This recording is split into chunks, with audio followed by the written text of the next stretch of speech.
Welcome to my video channel, Dr. Kim's Wisdom House. Today I'm going to talk about Golden Rule. The title of the video is The One Rule That Unites the World.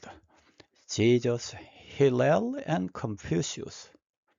Is there a single truth that transcends time, geography, and culture? In this video, we explore the golden thread of human ethics, a principle discovered independently by the greatest minds of the East and West. From the teachings of Jesus on the Mount to Rabbi Hillel's famous challenge while standing on one leg, and Confucius' profound concept of reciprocity. Shu, we discover a shared moral compass. Join us as we break down this ancient text to see how empathy and the Golden Rule serves as the foundation for human civilization. It turns out that despite our differences, we have always been guided by the same simple truth. What you will learn from this video: first, the difference between the positive and negative Golden Rule. Second, how Jesus, Hillel, and Confucius defined our responsibility to others. Lastly, why reciprocity is the single most important word for a moral life. We live in a world divided by borders, languages, and complex laws. But if we strip away the noise, is there a single simple truth that binds us all together? Today, we are exploring a piece of cross-cultural wisdom so profound that it emerged independently across different continents and centuries. It is often called the Golden Rule, but it is more than a rule. It is the foundation of a human civilization. Our journey begins about 2,000 years ago in the Middle East. Jesus of Nazareth, during his Sermon on the Mount, offered a proactive vision of morality.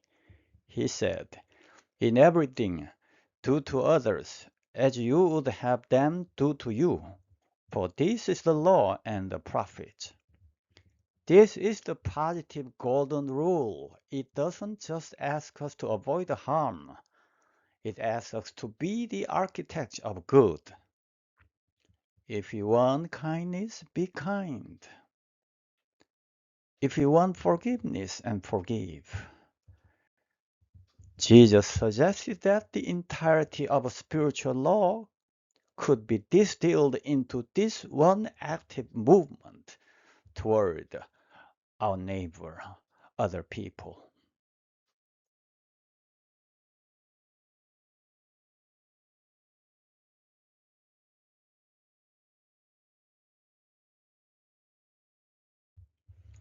Around the same era, the great Jewish sage Rabbi Hillel was challenged by a skeptic to teach the entire Torah while standing on one leg. It was a test of brevity and depth. Hillel replied, "What is hateful to you, do not do to your neighbor or other people. This is the whole Torah. The rest is commentary. Go and learn it." It's a so remarkable statement. Where Jesus focused on the action, Hillel focused on the restraint. He suggested that the starting point of holiness is empathy, feeling with others. Empathy. If you know what it feels like to be hurt, cheated, or ignored, then you already possess the moral compass needed to navigate life. Everything else, the rituals, the laws, the history, is simply an expansion on that one core truth. 500 years before Hillel or Jesus, on the other side of the globe in China, The philosopher Confucius was asked a similar question by his student Zhigong.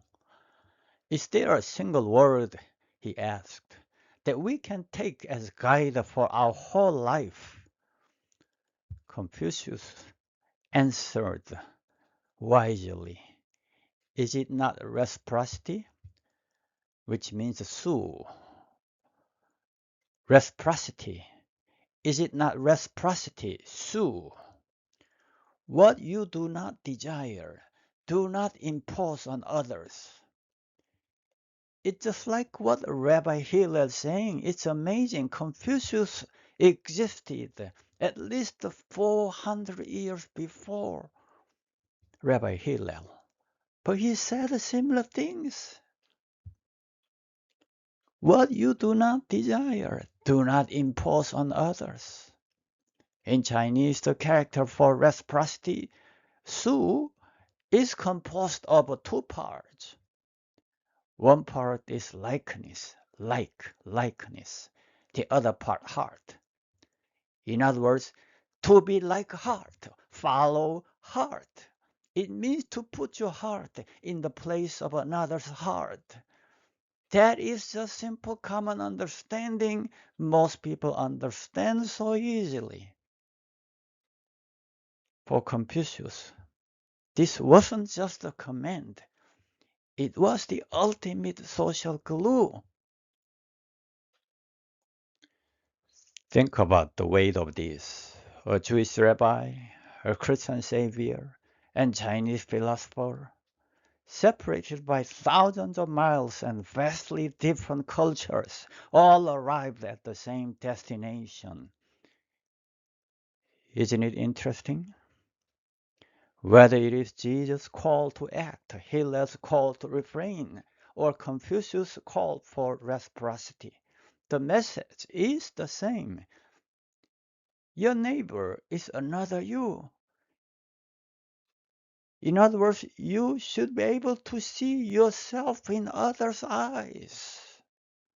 When we realize that the other feels pain, joy, and fear exactly as we do, the wall between us and them begins to crumble. That's what Paul had a similar thought when he wrote the First Corinthians. He says, when one part in the body has pain, all other parts suffer. In a world of complex ethics and digital shouting matches, and social media rampant everywhere around the world, perhaps we need to return to this simple cross-cultural wisdom. It doesn't require a degree in philosophy or years of study. It only requires a moment of reflection before we speak or act. Ask yourself, would I want this done to me? Would I want this done to me?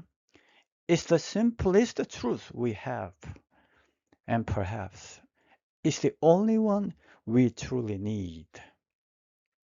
If I suffer, others may suffer too. If others suffer, I have anguish. I suffer too. Whether we can see ourselves in others, that is litmus test that whether we are true human beings or not. Thanks for watching. Hopefully I'll get back to you with other video. God bless you.